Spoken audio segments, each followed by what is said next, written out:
सोलापुरातील 2 उड्डाणपुलाचं भूमिपूजन होऊन 2.5 वर्ष लोटली, मात्र भूसंपादनाचा विषय रखडल्यामुळे काम मात्र रखडलं आहे।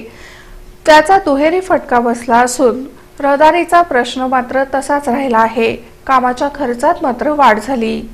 सोलापुरातील वाहतुकीची कोंडी सोडवण्यासाठी शहरात 2 उड्डाणपूल उभारण्यास शासनाची मंजुरी मिळाली।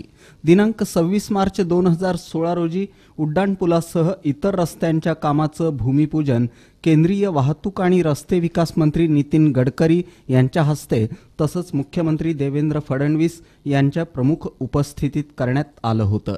या 2 उड्डाणपुलांचं पूर्वी 700 कोटींचं बजेट होतं, ते वाढून तब्बल 1200 कोटींपर्यंत पोहोचलं।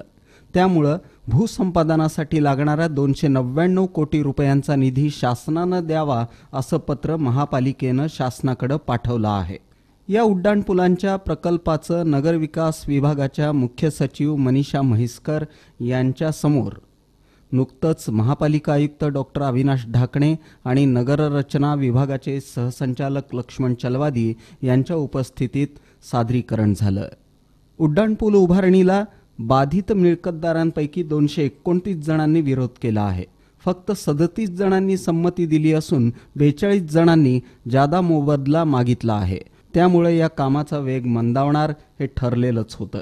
सोलापूर शहरात जुना पुणे नाका ते 7 रस्ता पुढे विजापूर रस्त्यापर्यंत आणि जुना बोरामणी नाका ते जुना कुमठा नाका ते जुळे सोलापूर मोरारका बंगला या रस्त्यावरील उड्डाणपूल उभारणीचं काम राष्ट्रीय महामार्ग कार्यालयामार्फत होणार आहे।